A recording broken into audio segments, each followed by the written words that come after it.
आगे जिंदाबाद जिंदाबाद जिंदाबाद जोर से बोलो जिंदाबाद जिंदाबाद जिंदाबाद जोर से बोलो जिंदाबाद जिंदाबाद जिंदाबाद जिंदाबाद जिंदाबाद जिंदाबाद इनकलाब इनकलाब इनकलाब जिंदाबाद जिंदाबाद जिंदाबाद जिंदाबाद। स्वागत करता हूं मैं ओमराज सरदार, आप सभी का आवाज़ इंडिया के बहुचर्चित स्टेशन में जिसका नाम है आवाज़ आपकी। इस वक्त हम लोग नागपुर के मुंजे चौक में खड़े हैं और यहाँ पर महाराष्ट्र बैंक के एटीएम के सामने खड़े हैं। पिछले 2 दिनों से हड़ताल चल रही है महाराष्ट्र बैंक के कर्मचारियों की। सभी लोग यहाँ पर उपस्थित है।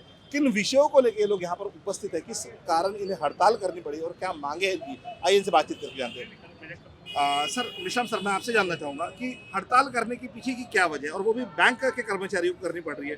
लोगों का भी तो, आम इंसान का भी बहुत इसमें नुकसान हो रहा है। सर बिल्कुल बराबर है, यही नुकसान रोकने के लिए, क्योंकि आप भी बैंक के कस्टमर्स से जितने भी देखते हैं, जब बैंकों में जाते हैं तो जहाँ 4 क्लर्क 5 क्लर्क काम करते थे वहाँ 1 क्लर्क बचा हुआ है। जहाँ ऑफिसर्स की संख्या 2 रहती थी 3 रहती थी, वहाँ 1 ऑफिसर काम कर रहा है। सबस्टाफ और पीटीएस की तो भर्ती बैंक ने बंद कर दी है, जो कि बैंक में सिक्योरिटी का मुद्दा है, बैंक की स्टेशनरी का मुद्दा है, बैंक के डॉक्यूमेंट्स का मुद्दा है। ऐसे समय में अगर परमानेंट कर्मचारी बैंक में नहीं रहेंगे तो बैंक की सिक्योरिटी का धोखा है। और हम ये बात आज की बात नहीं है, हम पिछले कई सालों से बैंक मैनेजमेंट को बार बार समझा रहे हैं कि बैंकों में भर्ती करो, क्योंकि बैंक का जो बिज़नेस था 3 साल पहले वो 2.5 लाख करोड़ था। आज बैंक का बिज़नेस 3.5 लाख करोड़ के ऊपर पहुँच चुका है। और इस भारत सरकार के माध्यम से विभिन्न जो सरकारी योजनाएं हैं वो सरकारी बैंकों के माध्यम से हो रही है। और ऐसे में बैंकों में जो हर तरह के कस्टमर्स का जो रश बढ़ा है, उनको सेवा देने के लिए, कस्टमर्स के लिए सेवा देने के लिए बैंकों में अपने एम्प्लॉयज़ की भर्ती बहुत ज़रूरी है। हर रैंक हर फाइल में भर्ती ज़रूरी है। इसके लिए अगर मैनेजमेंट ने हमारी बात नहीं सुनी है, आखिरकार हमको ये स्ट्राइक का रास्ता अपनाना पड़ा है। आपने कहा कि पिछले 2-3 सालों से इस विषय में आपकी चर्चा चल रही है, तो मैनेजमेंट का इस विषय पर कहना क्या है? मैनेजमेंट का ऐसा कहना है कि तो जैसा कि सरकार करती है, to be in business not our business, इसका सरकार का धोरण है। और वो प्राइवेटाइजेशन के लिए हर तरफ जाना चाहती है। अभी आपने देखेंगे कि जो बैंक में पहले पीटीएस करके सफाई कर्मचारी जो हमारे पास में कार्य करता था, उसकी भर्ती बंद कर दी उन लोगों ने आउटसोर्सिंग शुरू कर दी है। उसके बाद में उन्होंने सबस्टाफ कैडर जो था, वो सबस्टाफ कैडर में भी भर्ती बंद कर दी है। क्लेरिकल कैडर के लिए बात करते हैं तो क्लेरिकल कैडर की जगह वो कहते हैं कि बैंकिंग करस्पॉन्डेंस, एक रूरल में जब काम करने के लिए क्लर्कों की कमी थी और दूर 15-15, 20-20, 25-25 किलोमीटर दूर से जो कस्टमर्स बैंकों में आते थे, तो ऐसी सेवाएं उनके गांव तक ही मिले। इसके लिए एक था कि बैंकिंग करस्पॉन्डेंस करके एक व्यक्ति वहां पे नियुक्त रहेगा, जिससे कि जो बाहर गांव से आने वाले लोग हैं उनको उसके गांव में ही सेवा मिले। लेकिन वो बैंकिंग करस्पॉन्डेंस वो शहरों में लाना चाहते हैं और बैंकिंग में आज क्लर्क की जगह वो बैंकिंग करस्पॉन्डेंस से काम कराना चाहते हैं। सर कहीं तो भी अगर आउटसोर्सिंग हो रही है तो उसमें गलत क्या है? क्योंकि बहुत से लोगों का समर्थन है आउटसोर्सिंग होनी चाहिए। सर ये देश 135 करोड़ लोगों का देश है। हमने इस देश में सभी पहले प्राइवेटाइजेशन बैंक्स थी और इंदिरा गांधी ने जो इस बैंकों का नेशनलाइजेशन किया, उसका मुद्दा एक था कि आप किसी भी गांव में जाके देखिए और जिस तरीके का शोषण, किसानों का शोषण जो साहूकार करते थे, हमारे बैंकों में भी आके देखिए कि आप किसी भी सरकारी बैंक के बाहर में ठेकेदार बैठते थे कि जो एनएमसी के कर्मचारी है, रेलवे के कर्मचारी है, जिस दिन सैलरी होती थी उस सैलरी के दिन साहूकारों के पास में उनकी पासबुक रहती थी और वो पासबुक लेके पेमेंट लेते थे। यानी कहीं न कहीं ये जो साहूकारों का ठेका जो था वो बैंकों के राष्ट्रीयकरण के माध्यम से दूर हुआ है, पर परमानेंट नहीं रहेगा। बैंकों में एक सिक्योरिटी है, कागजात रहते हैं। ऐसे समय में परमानेंट एम्प्लॉयज़ अगर नहीं रहेंगे तो ये बैंकिंग के लिए धोखा है, इस देश के लिए धोखा है। इसीलिए हम चाहते हैं कि आउटसोर्सिंग नहीं, परमानेंट एम्प्लॉयमेंट रहना चाहिए, क्योंकि हमने ठेकेदार पद्धति देखी है। आउटसोर्सिंग की आप बात करते हैं, ये सरकार बात करती है आउटसोर्सिंग की, लेकिन आज हमारे ही जो आउटसोर्सिंग के सिक्योरिटी गार्ड्स है, जिनको हमारी बैंक 20,000 पगार देती है, लेकिन ठेकेदार उनको सिर्फ 8 से 10,000 पगार देता है। तो ये कहीं धोखा नहीं है, ये जो साधारण कर्मचारी एम्प्लॉय है उसके साथ धोखा है। और ये इसके लिए हम चाहते हैं कि आउटसोर्सिंग ये कोई सही रास्ता नहीं है और ये permanent employment should be there for the banks. मैं LP Kolte secretary Vidarbha zone और ऑल इंडिया का सीसी मेंबर हूँ। आपने जो क्वेश्चन पूछा था मेचराम जी को, उसके बारे में मैं थोड़ी जानकारी देना चाहता हूँ कि जनधन के जो खाते ऑल इंडिया में खोले हैं तो सिर्फ सरकारी बैंकों में ही खोले हैं। आपने जो समर्थन किया था प्राइवेटाइजेशन, उसमें आपको बताना चाहता हूँ कि मैं समर्थन नहीं कर रहा हूँ, क्योंकि नहीं, हर जो जगह भी आपने बात प्राइवेटाइजेशन हो रहा है। नहीं, वो तो गवर्नमेंट की नीति है, हाँ। गवर्नमेंट तो वही चाहती है। हमारा विरोध मेनली उसी के लिए है कि प्राइवेटाइजेशन ना हो, हमारे भी बच्चे हैं जिनको सरकारी नौकरी मिले, परमानेंट नौकरी मिले, क्योंकि प्राइवेटाइजेशन में बहुत सारा शोषण होता है। अभी शोषण का सरकारी नौकरियां बची कितनी है सर? सर जो भी है, जितने भी है उतने तो मिले। अच्छा, अगर वो भी आप ले लोगे तो फिर बचेगा क्या, बचेगा क्या, यकीनन। है ना। उसके बाद में जनधन के जो खाते नोटबंदी में भी सरकारी बैंकों ने ही मैक्सिमम काम किया है, प्राइवेट वालों ने भी किया है और सरकारी बैंकों ने ही रात दिन करके काम किया हुआ है। वो टाइम भी हमने सब सरकार को और मैनेजमेंट को साथ दिए, मगर उसी तरह का साथ हमको मैनेजमेंट देना नहीं चाहती। डे बाय डे अभी हर महीने में करीबन, जैसे नागपुर का सिटी अगर सोचोगे आप, तो 8 से 10 लोग रिटायर हो रहे हैं, मगर उसके पीछे एक भी भर्ती नहीं हो रही है। तो आप ये जान सकते हो कि पहले बिजनेस कितना था, अभी कितना है, और अभी वर्क कितना लोड बढ़ रहा है। लोड के मारे लोगों का बहुत शोषण हो रहा है, लोगों को स्ट्रेसेस हो रहे हैं, काफ़ी तरह की बीमारियां हो रही है। हमारे यहाँ अधिकारियों के तो आने का टाइम है, मगर घर जाने का टाइम नहीं है। तो अगर वो ओवर टाइम का भी तो पैसा मिलता होगा सर, ना? अधिकारी को ओवर टाइम मिलता नहीं है, क्लरिकल और सबका आपको मिलता है, मगर वो भी अभी बैंक देना नहीं चाहती है। अभी लास्ट टाइम LIC का IPO हुआ था, वो टाइम गवर्नमेंट की तरफ से जो गाइडलाइंस आए थे कि बैंकों में जाके हमने एक दिन छुट्टी के दिन जाके बैंक, कई जगह आज भी हम बैंकों में ओवर टाइम मिला हुआ नहीं है। ये अभी बैंक की फिलहाल हालत है। तो ये सारा जो जिस तरह से आपने बताया, ये सब कब से चल रहा है कि ओवर टाइम लोगों को नहीं मिल रहा है, लोड ज्यादा बढ़ा है? ये कब से चल रहा है? ये पिछले 2 साल से या फिर उसके पहले से चल रहा है? रिक्रूटमेंट तो काफी दिनों से नहीं है, करीबन 8-10 साल से रिक्रूटमेंट ही नहीं हो रहा है। हम्म। आप डे बाय डे अगर बैंक का बिजनेस बढ़ रहा है, ब्रांचेस भी बढ़ रहे हैं, कई जगह तो हमारी बगैर क्लर्क बगैर ऑफिसर की ब्रांच भी ओपन हो रही, भगवान जाने वो कैसे बैंक चलाती होगी। तो ब्रांचेस बढ़ रही है, ब्रांचेस बढ़ रही है, कम पड़ रहा है, मैन पावर कम पड़ रहा है, डे बाय डे वर्कलोड बढ़ रहा है, रिटायरमेंट जो हो रहा है, रिटायरमेंट के रेशो से रिक्रूटमेंट कुछ भी नहीं हो रहा है। और उसमें जो प्राइवेटाइजेशन हो रहा है तो उसके जरिए रिक्रूटमेंट तो होता होगा ना? प्राइवेटेशन भी अभी तक हुआ नहीं, मगर प्राइवेटेशन का हमारा यूनियन की नीति में विरोध है। हम चाहते हैं, क्योंकि कई जगह जो आउटसोर्सिंग लोग काम कर रहे हैं, बहुत जगह ऐसा देखा गया है कि वहाँ पे बहुत सारे फ्रॉड्स हुए हैं। तो क्योंकि उस पर तो कोई लाइबिलिटी, जो अगर परमानेंट एम्प्लॉय रहता है। कुछ एग्जांपल्स है आपके पास जो हमारे मीडिया के जरिए आप लोगों को बताना चाहेंगे? बहुत सारे आप बैंकिंग करस्पॉन्डेंस देखते हैं कि जो BC करके लोग हैं, हाँ। वो जो गरीब लोग रहते हैं उनको पता नहीं रहता है कि वो विड्रॉल क्या भर रहे हैं करके, क्योंकि वो अंगूठा रहते हैं या तो अनपढ़ रहते हैं या तो वो उसके ऊपर भरोसा करते हैं। तो वो जब एक विड्रॉल साइन करा लेता है और अपने पास रख लेता है और बाद में वो बैंक से पेमेंट लेता है। ऐसे कई जगहों पे विभिन्न बैंकों में विभिन्न स्तरों पे BCs के माध्यम से फ्रॉड हुए हैं, आउटसोर्सिंग के माध्यम से फ्रॉड हुए हैं। और जहाँ जहाँ जो सब बाहर में काम कार्यरत करने वाले जो जितने भी हम लोगों ने आउटसोर्सिंग जब किया है, तो वहाँ पे फ्रॉड के चांसेस बहुत ज़्यादा रहे हैं। इसीलिए हमारा ये कहना है कि permanent recruitment is the solution for the banking. Maharashtra के अलावा और कहाँ पर इस तरह का आपका स्ट्राइक चल रहा है? हाँ, मैं अर्चना सोनी और मैं अध्यक्ष हूँ NOBW की। हाँ, उसके हिसाब से मैं आपको बताना चाहती हूँ, ये 2 दिन का जो स्ट्राइक है ये केवल और केवल बैंक ऑफ महाराष्ट्र में है, लेकिन इसका जो एक इम्पैक्ट है वो सभी बैंकों ने हम लोगों को उसके अपने अपने लेटर्स दिए हैं कि हम लोग आपके साथ में हैं, क्योंकि ये केवल एक ऐसा पॉलिसी के तहत है कि रिक्रूटमेंट ये कितनी आवश्यक चीज़ अभी बैंकिंग में हो गई है, क्योंकि ये आपको तो पता है कि कितना सिक्योरिटी रहती है, कैश का सिक्योरिटी रहती है और सभी डॉक्यूमेंट्स की सिक्योरिटी रहती है। और ऐसे में आउटसोर्सिंग आप रखेंगे, बाकी आप डिपार्टमेंट में सोच सकते हैं कि कोई दूसरे डिपार्टमेंट में आप वहाँ पे आउटसोर्सिंग रख सकते हैं, या हमारे यहाँ डॉक्यूमेंट्स वगैरह इतने इंपॉर्टेंट रहते हैं और लोन के इतने ज़्यादा घोटाले होते हैं, तो हम लोगों ने ये बैंक ऑफ महाराष्ट्र से शुरुआत की है। यानी आज का ये जो कार्यक्रम है ये केवल और केवल बैंक ऑफ महाराष्ट्र का है, 2 दिन का स्ट्राइक। अभी 27 तारीख का एक स्ट्राइक किया और अभी ये 2 दिन का है। तो हमारे सभी यूनियन जैसे जिसमें पूरे यानी आपको पता होगा कि सभी संगठन यहाँ पे जैसे आपने लिखा होगा कि सभी संगठन अपने अपने विचार सभी के अलग है, लेकिन एक रिक्रूटमेंट ये विषय लेके हम लोग ये बैंकिंग इंडस्ट्री में उतरे हैं।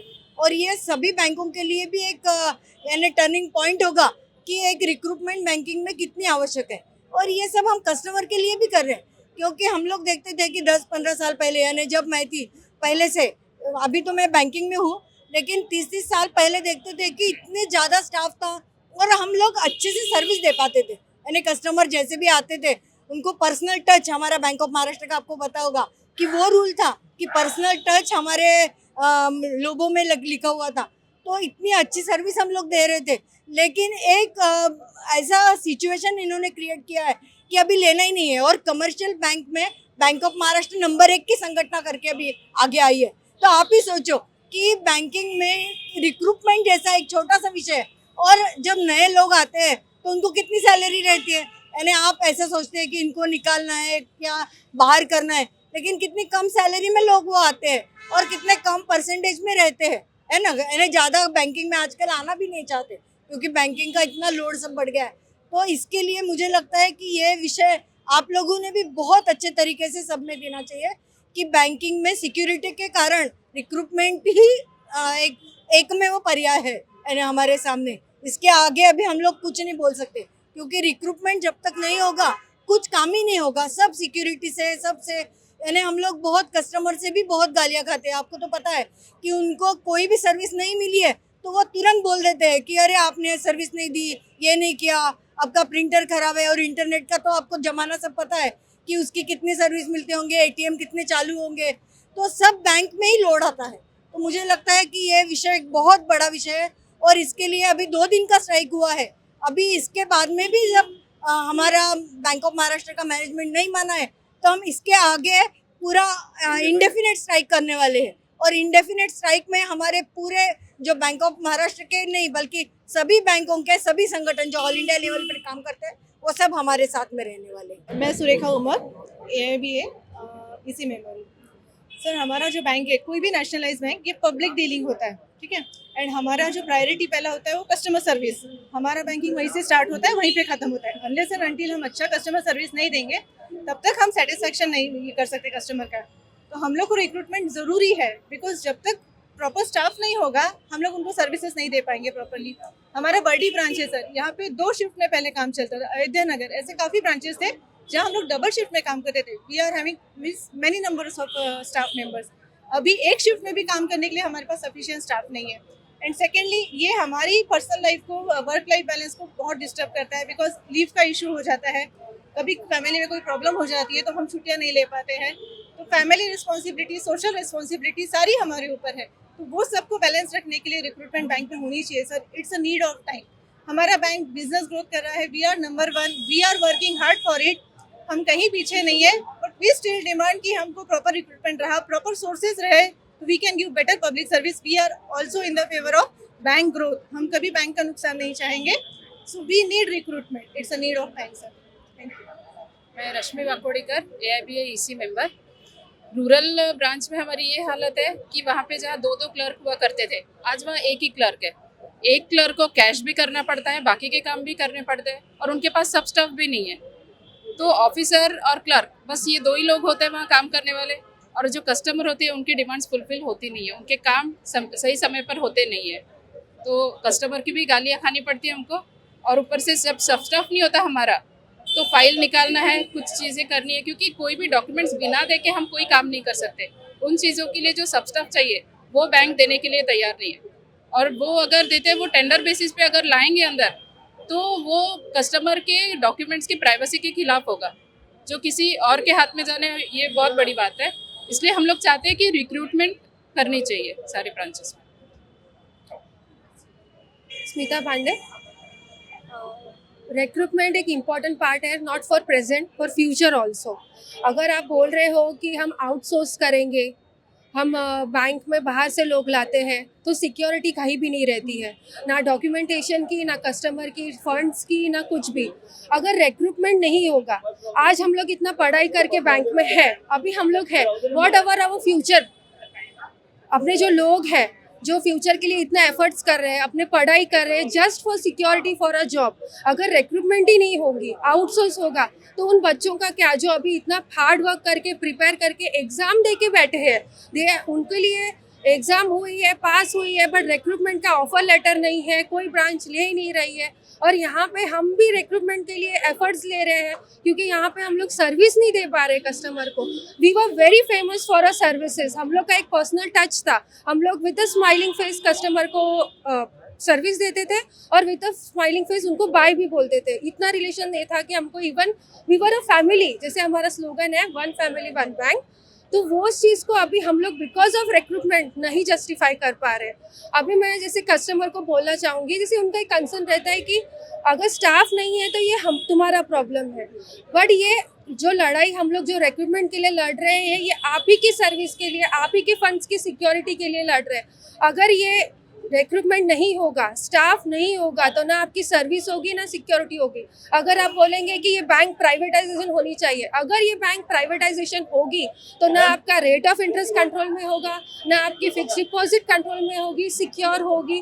तो आप ही सोचिए, आप भी हमको सपोर्ट कीजिए, हर कस्टमर, हर पीपल ऑफ द वर्ल्ड को मैं बोलती हूँ कि स्टाफ जो है एज अ गेम स्ट्राइक नहीं करती। हम लोग आज यहाँ है तो 2 दिन की विदाउट पे करे हुए हैं। हम जितने भी स्ट्राइक करते हैं विदाउट पे करते हैं, हम लोग के लिए नहीं, हम ये हमारे कस्टमर्स के लिए कर रहे हैं कि जो हमारी मेन प्राइमरी सर्विस है कि उनको सर्विस देना, उनके लिए फ्रंट लाइन में अवेलेबल रहना, वो हम हंसी खुशी से करते रहे।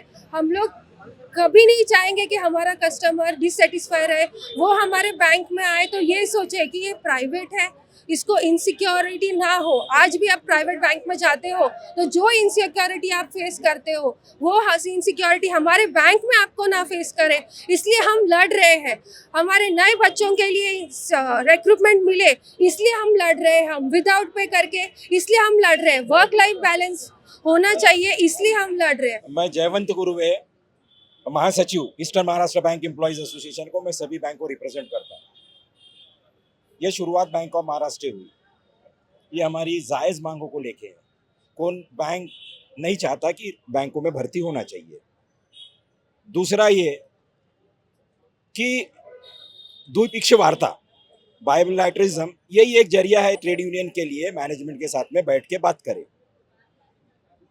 और एक दायरा होता है, एक रेगुलेशन होता है कि लेडीज़ कॉमरेड, हमारी जो महिला बहनें हैं, रूल के तहत जाके इनका ट्रांसफ़र किया जाए। ये जो बैंक ऑफ मैनेजमेंट की जो बैंक ऑफ महाराष्ट्र की जो मैनेजमेंट है, ये इतना अड़ियल रवैया इन्होंने अपनाया हुआ है कि कोई भी तरीके से कोई भी डिस्टेंस को लेके इनका ट्रांसफ़र किया जा रहा है। तो ये 3 हमारी मांगे हैं।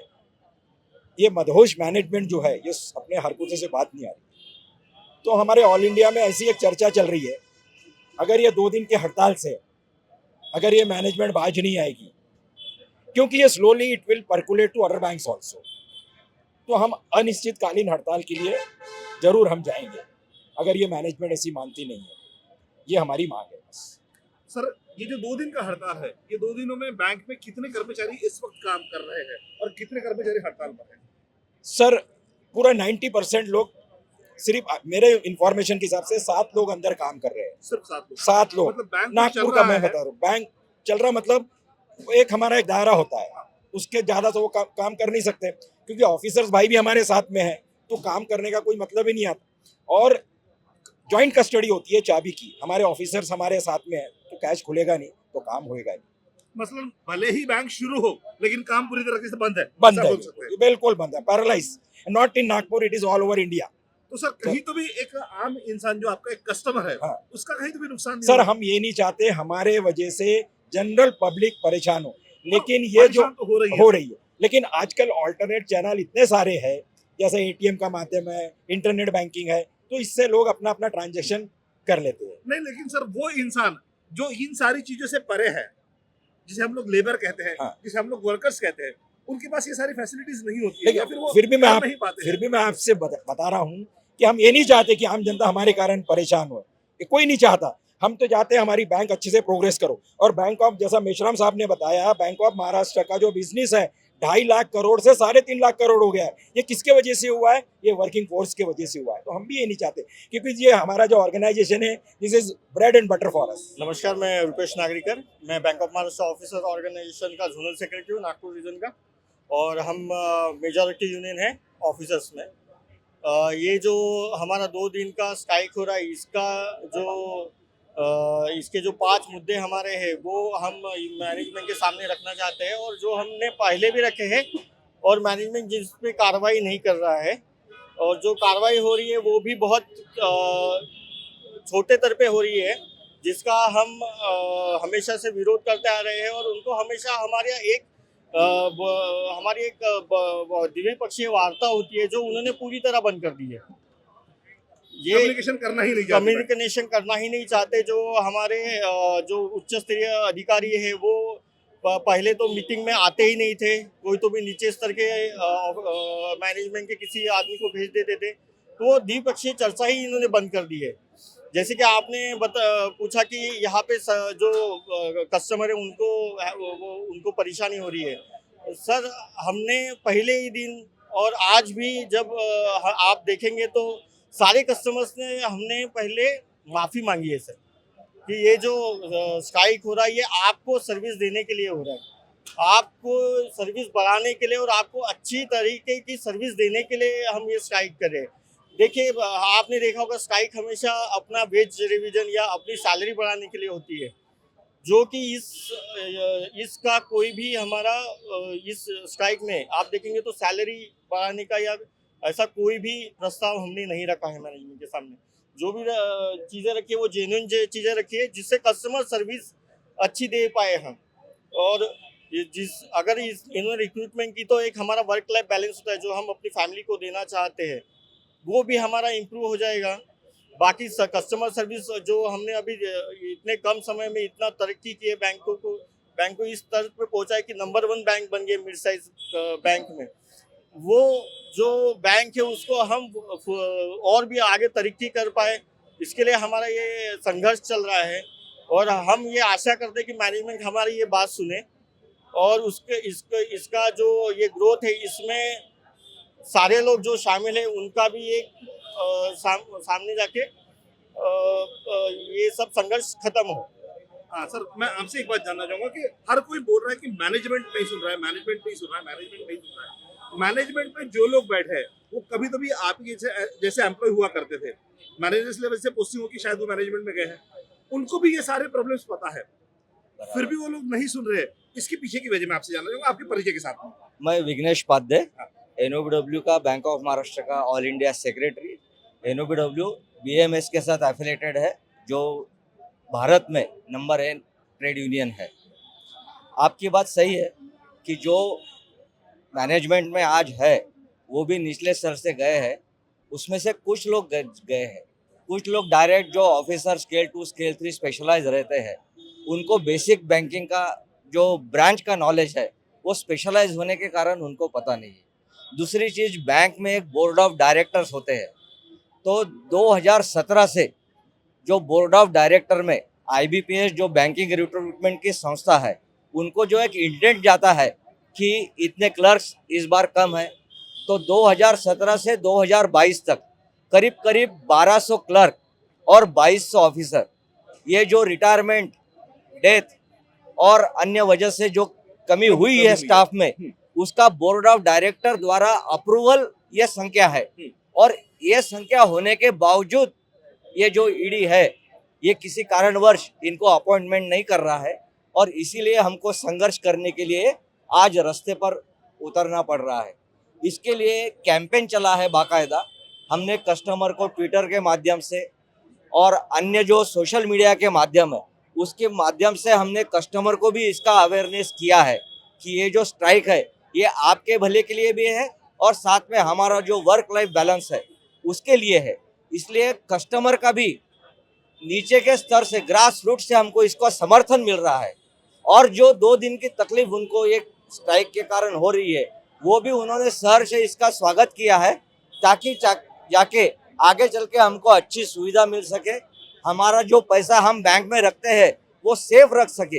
ये जो डेली वेजेस पर या कॉन्ट्रैक्ट बेसिस पर जो अपॉइंटमेंट होती है, ये खुद को बैंक का अपना खुद की बैंक या जो बैंक ऑफ महाराष्ट्र बोलते थे जिवाळ्याची बैंक, वो महसूस नहीं कर पाते, क्योंकि ये इनका परमानेंट इसका ये नहीं रहता है। तो उनको दूसरा जॉब मिलता है तो वो तुरंत महीना 2 महीने में छोड़ के जाते हैं, तो ऐसे चीज में वो लॉयल नहीं रहते हैं। और जो अभी सिचुएशन है कि जितने 2-4 फ्रॉड या ये हो रहे हैं, ये कुछ बेसिस या जो ऐसे कॉन्ट्रैक्ट बेसिस पे रखे हैं इनके कारण ज़्यादा हो रही है, और इससे बैंक की बदनामी ज़्यादा होती है, ना कि ये 2 दिन के स्ट्राइक से। मैं रूप राय, निर्पाल को रूप राय, बैंक ऑफ महाराष्ट्र से रिटायर हो गई, 6 महीने हो गए। मेरा ये कहना, आउटसोर्सिंग तो अपन कर देते हैं जिससे कस्टमर सेटिस्फाई होते हैं, पर इतना ज़्यादा सेटिस्फाई नहीं होते हैं जिससे कि बैंक का लॉस हो रहा है। और उसकी जगह उन्हीं को यदि परमानेंट करते हैं तो हमारे बैंक का फायदा होता है। हम लोगों को बहुत मुश्किल होती है, ये मुश्किल होती है कि बैंक में जो कस्टमर आते हैं हम उनको सर्विस नहीं दे पाते, तो लिटरली हमको गालियाँ दे के जाते, माजले ले आए, मस्ती आ गई है, अरे भैया हाथ जोड़ के हम उनको बोलते हैं करके, भैया हमारे स्टाफ नहीं होने के कारण हमको मुश्किल होते हैं। और टाइम बाउंड, हर बात का टाइम बाउंड है। ये 6 बजे से पहले आरटीजीएस होना, 4 बजे से पहले आरटीजीएस होना, एनएफटी 6 बजे से पहले हो जाना चाहिए। तो हमको बहुत ज़्यादा ज़रूरी देखना पड़ता है कि वो दिन नहीं होता, कस्टमर फिर गालियाँ देगा, हमने गालियाँ ही खानी है कहीं से भी। और इसके लिए हमने ये इतनी बड़ी स्ट्राइक की है कि 2 जने मतलब स्टाफ बढ़ाइए, ऑफिसर भी चाहिए, सब स्टाफ भी चाहिए, क्लर्क भी चाहिए, हर इंसान चाहिए यहाँ पर, इतना ज़्यादा ये उसके लिए स्ट्राइक किया। सर मैं देवनगर ब्रांच से किरण तांबे। सर कस्टमर संभालना भी इतना मुश्किल हो गया है कि क्या बताएं। लोग मुंह पर गालियां बककर जाते हैं हमारे चीफ मैनेजर को कि टाइम पर हमारा आरटीजीएस नहीं हुआ, ये नहीं हुआ। और हमारे यहाँ एक ही क्लर्क है, प्रमीला बाजीराव, वो बेचारे इतने संभालती है, कैश संभालती है, आरटीजीएस संभालती है, और एक ही ऑफिसर है, तो काफ़ी दिक्कतें हो रही है। अब तो पब्लिक भी संभालना मुश्किल है। मैं डीआर दुर्गे, और अभी जो पोजीशन है बैंक में बहुत ही खराब है। हम लोगों को जाने में भी ऐसा लगता है कि हमारे जाने से स्टाफ को तकलीफ होगी करके, क्योंकि वो इतना गर्दन झुका के काम करते रहते हैं। क्योंकि स्टाफ शॉर्टेज इतना है बैंक में कि इजीली कस्टमर सर्विस भी नहीं दे पाते सब। ये जब आप सेवा में थे, जब आप वर्किंग करते थे, उस वक्त भी इसी तरह स्टाफ की कमी हुआ करती थी? नहीं, उस टाइम तो बर्डी में 94 क्लर्क थे, 30-40 ऑफिसर थे। ये कब की बात है? ये बहुत पुरानी बात है, लेकिन जैसे जैसे ये मॉडिफिकेशन होते गया, नई नई टेक्नोलॉजी आते गई, स्टाफ रिडक्शन होते गया, है ना, और उसके कारण पर ये मैनेजमेंट बिल्कुल ही स्टाफ को रिक्रूट करने के फेवर में नहीं है। और उन्होंने सिर्फ ऑफिसर पे प्रेशर और जो बचे हुए क्लर्क है उनके हाथ से काम करवा लेना, जितना लोग रोज 7-8 बजे तक काम करते हैं यहाँ बैठ के, जबकि उनका टाइमिंग 5:30-6 बजे तक का है, लेकिन लेट आवर्स में बैठ के उनको प्रेशराइज करके काम करवा लेते हैं। क्या लगता है सर, ये जो आप लोग आंदोलन कर रहे हैं या फिर ये जो आप लोग स्ट्राइक कर रहे हैं, जिस तरीके से भी हमने यहाँ पे जितने भी लोगों से बातचीत की, हर किसी का कहना है था कि मैनेजमेंट नहीं सुन रहा है। बिल्कुल नहीं सुन रहा है। स्ट्राइक का कितना असर होगा? बिल्कुल होगा सर, जब तक हमारी एकजुट कायम रहेगी, क्योंकि इसमें ये स्ट्राइक में सभी यूनियन साथ में है। बैंक ऑफ महाराष्ट्र में जितने भी यूनियन है सभी एक साथ है। 7 यूनियन है, वो सभी एक साथ है, सातों के सातों यूनियन एक साथ में है। तो किस हद तक असर होगा? होगा, जरूर होगा, जरूर। उनको तो निर्णय लेना ही पड़ेगा। मान लीजिए किसी कारणवश इस निर्णय को फिर एक बार आगे ढकेल दिया गया, तो इसके आगे का आप लोगों का स्टेप क्या रहेगा? आगे अभी हमारी जो स्ट्राइक रहेगा, इंडिपेंडेंट स्ट्राइक, हम बैठेंगे तब डिसाइड करेंगे कि आगे की रणनीति क्या होगी। वो हमारा टॉप मैनेजमेंट हमारा यूनियन का वो करेगा। बहुत शुक्रिया। भले ही स्ट्राइक 2 दिन का हो, लेकिन 3 दिन लगातार बैंक बंद है। कुछ कर्मचारी बैंकों में काम तो जरूर कर रहे हैं, लेकिन काम हो नहीं पा रहा, क्योंकि तकरीबन 90% कर्मचारी यहाँ पर स्ट्राइक पर आए हुए हैं। मांगे बहुत ही आम है कि रिक्रूटमेंट होना चाहिए, स्टाफ बढ़ना चाहिए, लोगों को प्रॉपर सर्विस मिलनी चाहिए। इस विषय में भले ही लोगों को तकलीफ हो रही है, लेकिन कहीं तो भी ये सारी चीजें लोगों की सुविधा के लिए की जा रही है। क्या वाकई में मैनेजमेंट इनकी बातें सुनेगा या हर बार की तरह मैनेजमेंट अपनी ही मनमानी करेगा? ये बहुत बड़ा सवाल है। इसी सवाल के साथ दोस्तों रुकते यहीं, मिलते अगले एपिसोड में जुड़ रहे आवाज इंडिया के साथ। तब तक घर पर रहे, सुरक्षित रहे और देखते रहिए आवाज इंडिया टीवी।